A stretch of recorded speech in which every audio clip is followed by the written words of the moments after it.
সাম্প্রতিক সময়ে জাপানের ভিসা নীতিতে আসছে অনেক বড় একটা পরিবর্তন, যেটা আমাদের স্টুডেন্ট থেকে শুরু করে যারা আসলে বিজনেস করতেছে তাদের কি ইফেক্ট পড়বে সেগুলো নিয়ে কথা বলবো আজকের এই ভিডিওতে। এবং সেই সাথে আপনিও যদি আমার মতো মধ্যবিত্ত পরিবারের সন্তান হয়ে থাকেন, জাপানে আসার প্ল্যানিং করতেছেন কিংবা অলরেডি এসেছেন কিন্তু এখনও জব ভিসা কনভার্ট হননি, অবশ্যই ভিডিওটা আপনার জন্য। তো অবশ্যই ভিডিওটা না টেনে শেষ পর্যন্ত দেখবেন, অনেক কিছু জিনিস জানতে পারবেন। এবং অবশ্যই এখানে আমি লাস্ট 3.5 বছরের আমার এক্সপিরিয়েন্সটা শেয়ার করবো এবং একটা মেয়ে হিসেবে জাপানে এসে জাপানে আপনার সার্ভাইভ করা কীরকম এবং জাপান আপনার জন্য কীরকম সেগুলো নিয়ে কথা বলবো আজকের এই ভিডিওতে। অবশ্যই ভিডিওটা দেখতে থাকবেন শেষ পর্যন্ত। তো চলুন ভিডিওটি শুরু করা যাক। তো সাম্প্রতিক সময়ে জাপানে আসলে যারা এখন ক্ষমতায় এসেছে তারা আসলে ফরেনার ফ্রেন্ডলি ছিল না এবং তার আগে থেকেই বলেছিল যে জাপানের ক্ষমতায় তারা আসলে অনেক বড় তারা পরিবর্তন নিয়ে আসবে, নিয়মকানুনের ভিতর বিদেশিদের প্রতি তারা অনেক বেশি স্ট্রিক্ট হবে। তো সাম্প্রতিক সময়ে আমরা সেগুলোর ফল দেখতে পারতেছি। তো অলরেডি সোশ্যাল মিডিয়াতে এগুলো নিয়ে এমন একটা হাইপ তৈরি হয়েছে, মানে যারা জাপানে আসবে তারা আসলে কনফিউশনে পড়ে গেছে আসলে কি করব। তো তারা এখন চিন্তা করতেছে মানে জাপানের বিকল্প হিসেবে অন্য কোনো কান্ট্রি তারা লিস্টে রাখবে কিনা।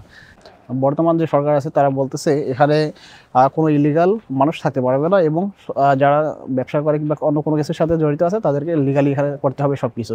সাম্প্রতিক সময়ে যে পরিবর্তনগুলো এসেছে তার মধ্যে হলো যে আপনার ভিসা নবায়ন ফি, যেটা আসলে যারা এখানে দেখা যাচ্ছে যে ডিপেন্ডেন্ট ভিসা থাকে তাদের 6,000 থেকে 30,000 কিংবা 40,000 ইয়েন এরকম করা হবে। এবং যারা আসলে পার্মানেন্ট রেসিডেন্সির জন্য অ্যাপ্লাই করবে, আগে ছিল 10,000 ইয়েন, তাদের এখন 1 লাখ ইয়েন করা হইতেছে বর্ধিত করে। আগে ছিল 5 বছর থাকলে আপনি এখানে অ্যাপ্লাই করতে পারবেন পিআরের জন্য, কিন্তু বর্তমানে সেটা তারা চিন্তা করতেছে যে আরও মানে 10 বছর করার জন্য এবং এই 10 বছরের মধ্যে সব কিছু ভালো মতো চেক করার জন্য কোনো যাতে এখানে সব কিছু তাদের ক্লিয়ার থাকে। যেমন হতে পারে আপনার হেলথ ইন্স্যুরেন্স, স্বাস্থ্য বিমা, পেনশন সব কিছু তাদের যেন সব কিছু ক্লিন থাকে, তারা এটা চাইতেছে। এবং যারা এখানে কোনো একটা বিজনেস স্টার্ট করতে চায় তাদের ছিল 5 মিলিয়ন থেকে এখন 30 মিলিয়ন করা হয়েছে, প্রায় 6 গুণ বেশি। যারা বিজনেস স্টার্ট করতে চায় তারা অবশ্যই জাপানিজ ল্যাঙ্গুয়েজের দক্ষতা লাগবে। এবং 2027 সাল থেকে যেটা চালু করতে যাচ্ছে সেটা হলো যে মানে আপনার যদি এখানে হেলথ ইন্স্যুরেন্স থেকে শুরু করে আপনার অন্যান্য সার্ভিস যেমন হেলথ ইন্স্যুরেন্স, পেনশন, ট্যাক্স এগুলো যদি আপনার ক্লিয়ার না থাকে তাহলে তারা আপনি যদি অ্যাপ্লাই করেন তারা ভিসা দিবে না, তারা ভিসা ডিনাই করবে, এটা তারা এখানে পরিষ্কারভাবে বলেছে। এবং জাপানে বিশেষ করে তারা এখন ফিল্ড পর্যায়ে যেরকম অভিযান শুরু করছে, যেখানে সেখানে গিয়ে একবারে ফিল্ড পর্যায়ে তারা চেক করতেছে যে আপনার ভিসা ক্যাটাগরি কী এবং আপনি এখানে কাজ করতেছেন কেন, এগুলো নিয়ে মানে এই বিষয়গুলো কীরকম হয়েছে। আমরা নামমাত্র একটা আগে ছিল 5 মিলিয়ন, অল্প কিছু টাকা, তো নিজের নামে একটা কোম্পানি খুলছি, নামমাত্র কোম্পানি খুলছি, সেই কোম্পানির আন্ডারে দেখা যাচ্ছে যে আমরা 2 জন 3 জন 4 জন করে বিভিন্ন দেশ থেকে লাইক বাংলাদেশ, পাকিস্তান, নেপাল, ইন্ডিয়া এগুলো থেকে নিয়ে আসতেছে এক ক্যাটাগরিতে এবং তাদেরকে কাজ করাইতেছে অন্য একটা ক্যাটাগরিতে। তো সেটাও এখানে আসলে অনেক বড় একটা প্রভাব পড়তেছে। গত কিছুদিন আগে মানে একটা ফ্যাক্টরিতে কাজ করতেছে, তারা আসছে কুক ভিসায় নেপালি একটা রেস্টুরেন্টে, কিন্তু তারা কাজ করতেছে ফ্যাক্টরিতে গিয়ে। তো এটাও ইলিগাল। তো জাপানের যে বর্তমান গভর্নমেন্ট আছে তারা বলতেছে মানে আমরা কোনো ইলিগাল কাজ করতে দেবো না, জাপানে সব কিছু লিগালি করতে হবে। এখন দেখেন আমাদের স্টুডেন্টদের জন্য এটা কত বেশি একটা পরিবর্তন নিয়ে আসতেছে। আমি একজন মিডল ক্লাস ফ্যামিলির, এখন দেখেন মধ্যবিত্তের ভিতর উচ্চ মধ্যবিত্ত, নিম্ন মধ্যবিত্ত থাকে, আপনি কোনটা আমি জানি না, বাট আমি মনে করবো আপনি যদি মধ্যবিত্ত পরিবারের সন্তান হয়ে থাকেন, মানে প্রথমত আমি আপনাকে কোয়েশ্চেন করবো আপনি যেমন কেন আসতে চান। আমাদের মেইন টার্গেট কী থাকে যে আমরা জাপানে যাব টাকা ইনকাম করার জন্য, এটাই কিন্তু থাকে। বিশেষ করে ল্যাঙ্গুয়েজ প্রোগ্রামে আমরা যারা আসি আমাদের সবার একটাই টার্গেট থাকে, আমরা জাপান যাচ্ছি মূলত টাকা ইনকামের জন্য। আমাদের খুব কম সংখ্যক মানুষের চিন্তাধারাটা থাকে আমরা এখানে পড়াশোনা করার জন্য যাচ্ছি। তো দেখেন এখানে মূলত বাংলাদেশ থেকে আমরা যখন আসি তখন আমরা আমাদের মাইন্ডসেট করে নিয়ে আসি আমরা সেখানে গিয়ে কাজ করবো, 28 ঘন্টা কাজের পারমিশন থাকে, পাশাপাশি অন্য কাজ করবো এগুলো। তো দেখেন আমি আপনাদেরকে বলবো সামনের দিনগুলোতে যেভাবে কঠিন হইতেছে এবং গতকালকেও একটা নিউজ হয়েছে, সেটা হচ্ছে যে কোবে দাইসি সেখানে একটা রামেন শপ, সেখানে চাইনিজ, ভিয়েতনামি থেকে শুরু করে অন্যান্য অনেকজন আছে যারা সপ্তাহে 70 থেকে 80 ঘন্টা কাজ করতো, মানে আর কি বুঝে নেন যে তারা ইলিগালি কাজ করতো, টাকা হাতে নিত আর কি, এরকম। এটাও করা যাবে না। আপনি যদি জাপানে আসার চিন্তা ভাবনা করতেছেন আপনাকে অবশ্যই এসব মাথা থেকে বাদ দিতে হবে। আপনি জাপানে 28 ঘন্টা কাজ করবেন, 28 ঘন্টার বেশি কাজ করবেন না, কারণ তারা এটার প্রতি খুব বেশি স্ট্রিক্ট হচ্ছে। আপনি যদি একবার ধরা পড়ে যান তাহলে অনেক বেশি প্রবলেমে পড়ে যাবেন। এখন সামনের দিকে 2026 সালের দিকে এপ্রিলের দিকে বিভিন্ন কোম্পানিতে জয়েন করবে। এখন যারা অলরেডি করেই ফেলেছেন তাহলে তো তাদের কিছু করার নাই, দোয়া করেন যাতে ভিসা উঠে যায়। আর এই জিনিসগুলো যদি খুব বেশি চেক দেয় তাহলে কিন্তু অনেক বেশি একটা প্রবলেম হবে। এখন দেখেন আমি আপনাদেরকে কিছু জিনিস বলি, অনেকে বলে কি যে আমি এখানে কাজ করতেছি, ইমিগ্রেশন জানে না। ইমিগ্রেশন সব কিছু জানে। আপনার চিন্তা ভাবনার লেভেল যদি এতটুকু থাকে, ইমিগ্রেশন হচ্ছে তার থেকে ডাবল। তারা কতটা স্মার্ট আপনি চিন্তা করেন। আপনি যদি অলরেডি আসার প্ল্যানিং করতেছেন আপনি মাথা থেকে এটা একবারে ঝেড়ে দেন যে আমি 28 ঘন্টার বেশি কাজ করতে পারবো না। আর অনেস্টলি আমি বলি আমার 3.5 বছরের এক্সপিরিয়েন্স থেকে জাপান আসলে আমাদের একবারে মধ্যবিত্ত পরিবার যারা আসলে চিন্তা করি যে জাপান যাওয়ার পর বাংলাদেশে প্রতি মাসে আমরা একটা অ্যামাউন্ট 30,000 40,000 50,000 পাঠাবো, এরকম চিন্তা থাকলে ভাই আমার মনে হয় যে জাপানে আসার কোনো দরকার নেই। কারণ আমি এটা ফেস করেছি। আমি যদিও জাপানে আসার ক্ষেত্রে অন্য কারোর কাছ থেকে টাকা ধার নিয়ে নিই, নিজের পরিবার থেকে নিয়ে আসছি, তারপরও মানে আমার সবসময় একটা টেনশন কাজ করতো যে আসছি যদি বাড়িতে কিছু টাকা দিতে না পারি কীরকম দেখায়, আশেপাশের লোকও কী বলবে, তো বিষয়টা কীরকম দেখায় যে জাপানে আসছি আর তাদেরকে আমি সাপোর্ট দিতে পারতেছি না। সবার চিন্তাভাবনা থাকে যে জাপানে যাওয়ার পর তারা ফ্যামিলিকে সাপোর্ট দিবে। তো দেখেন এরকম চিন্তাভাবনা থাকলে আপনার স্টুডেন্ট ভিসায় জাপানে আসাটাই খুব ভালো হবে। সবসময় আপনাকে টেনশনে থাকতে হবে। এখন দেখেন সাপোজ আপনি জাপানে যদি অটোমোবাইল নিয়ে পড়তে যান, 28 ঘন্টা কাজ করে, আপনার কি পসিবল সে টাকা জোগাড় করা? গতকালকে আমার এক রুমমেটের সাথে কথা বললাম, তার জাস্ট টিউশন ফি গেছে 270 মান।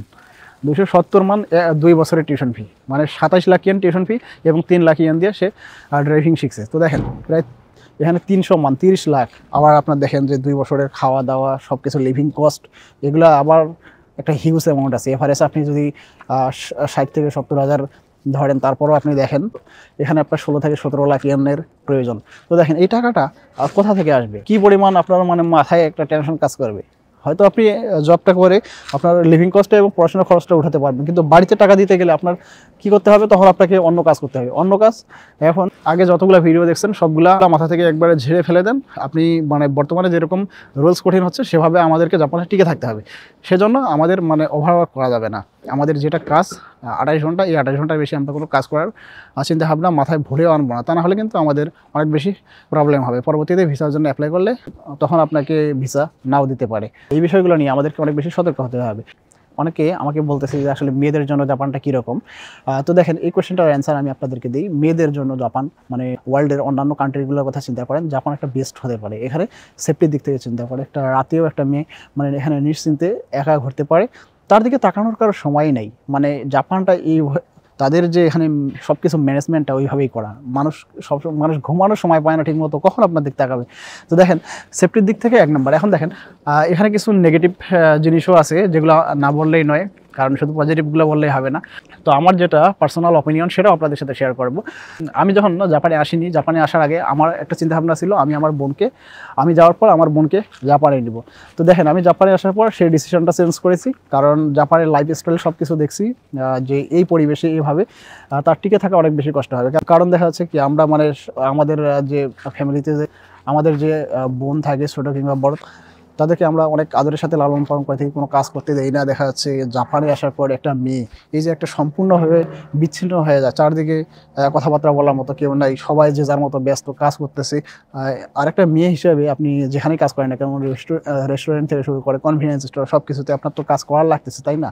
আপনার টিউশন ফি, এই যে দেখেন আমরা ছেলেরা এতগুলো টাকা ইনকাম করতে হিমশিম খাই, সেখানে একটা মেয়ে মানে একটা সংগ্রাম করে এখানে তাকে একটা কেরিয়ার তৈরি করতে হয় সব কিছু মিলে।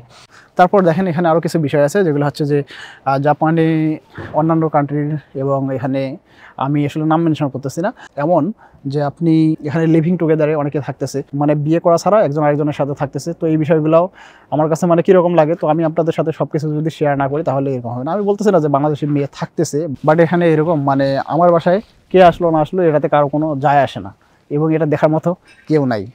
আমি চাইলে একজনের বাসায় যেতে পারি, আমার বাসায় কেউ আসতে পারে, এইরকম এই জিনিসগুলো আপনাদের সাথে শেয়ার করা খুব বেশি জরুরি। সেজন্য জাপানে একটা মেয়ে আসলে অনেক বেশি সংগ্রাম করে টিকতে হয়। তবে হ্যাঁ, আপনি যদি ওইরকম ফ্যামিলির মেয়েও আছে যারা আসলে বাংলাদেশে যেরকম জাপানে ওইরকম মেয়েও আছে, এখানে অনেক আছে আমার দেখা। তো সবাই তো আর খারাপ না।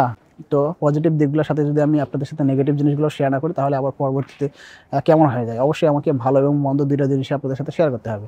তো দেখেন অনেকে লিভিং টুগেদারে আছে এইভাবে। মধ্যবিত্ত পরিবারের সন্তান হিসাবে আমি যেটা আপনাকে সাজেস্ট করতে পারি সেটা হলো যে আমার যেটা লাস্ট 3.5 বছরের এক্সপিরিয়েন্স, সেটা হলো জাপানের যে পরিমাণ আপনার খরচ দেখা যাচ্ছে যে যেহেতু ডেভেলপ কান্ট্রি তাদের সব কিছু অন্যরকম ম্যানেজমেন্ট সিস্টেম।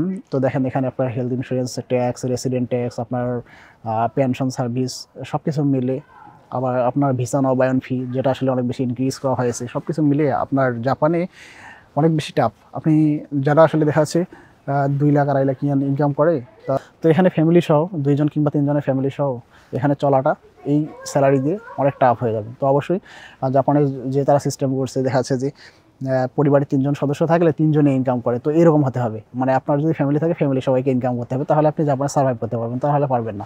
এবং আমি আপনাকে একটা জিনিস সাজেস্ট করবো, সেটা হলো বাংলাদেশে যদি আপনার ইনকাম 50 থেকে 60,000 কিংবা 70,000 হয়ে থাকে, আমি মনে করবো আপনার অন্য কোনো দেশে না যাওয়াই ভালো।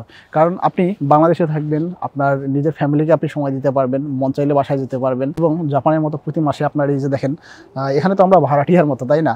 দেখেন আপনার গ্যাস বিল, কারেন্ট বিল, পানি বিল, হেলথ ইন্স্যুরেন্স, অন্যান্য যত কিছু, এগুলো কিন্তু সব কিছু আপনাকে দিতে হইতেছে। বাংলাদেশে মানে এতটা টেনশন নাই, চাইলে অন্য জনের সাথে মনের ভাব শেয়ার করতে পারতেছেন।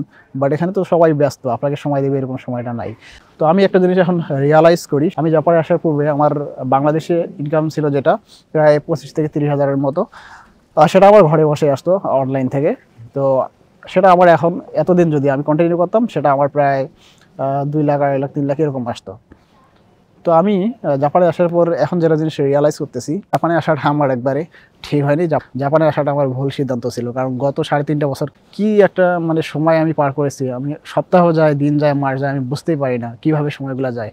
কারণ এই যে আপনার প্রতিদিন একই নিয়ম, ক্লাসে যেতে হবে, ক্লাস থেকে এসে কাজে যেতে হবে, কাজ থেকে এসে ঘুমানোর সময় বলুন 4 থেকে 5 ঘন্টা, 6 ঘন্টা সময় একটা আপনাকে মানসিক টেনশনে থাকতে হবে। বাড়ি থেকে এতগুলো টাকা দিয়ে আসছি, ফ্যামিলিকে কিছু সাপোর্ট দিতে হবে। আবার অনেকে দেখা যাচ্ছে যে এখানে ইন্টারন্যাশনাল সার্ভিস ভিসায় আসতেছে প্রায় 15 লাখ, 18 লাখ, 20 লাখ দিয়ে, তারা আসার পর এখানে কাজ পাইতেছে না, তাদেরও অনেক বেশি টেনশন। আপনারা যারা ইন্টারন্যাশনাল সার্ভিস ভিসায় জাপানে আসতেছেন, তারা মূলত অনেক বেশি ভুল করতেছেন। প্রথমত ল্যাঙ্গুয়েজ শিখে না আসে, তারপর এখানে আপনি আসার পর অন্য কারোর মাধ্যমে 3 লাখ, 4 লাখ, 5 লাখ দিয়ে অন্য একটা যে কোনো কাজ নিতেছেন। তো দেখেন এখন যেভাবে মানে ফিল্ড পর্যায়ে তারা ইনভেস্টিগেশন করতেছে, আপনি অনেক বড় সমস্যায় পড়ে যাবেন, আপনাকে দেশে চলে যেতে হতে পারে।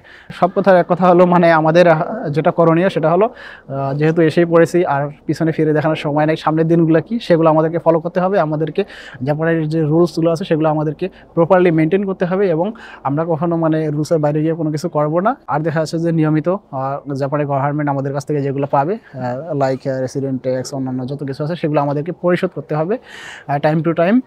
এবং আমাদের স্টুডেন্ট হিসাবে স্টুডেন্টদের যা রুলস, তার বাইরে গিয়ে কোনো কিছু করা যাবে না। এখন সিদ্ধান্ত আপনার, আপনি জাপান আসবেন কি আসবেন না।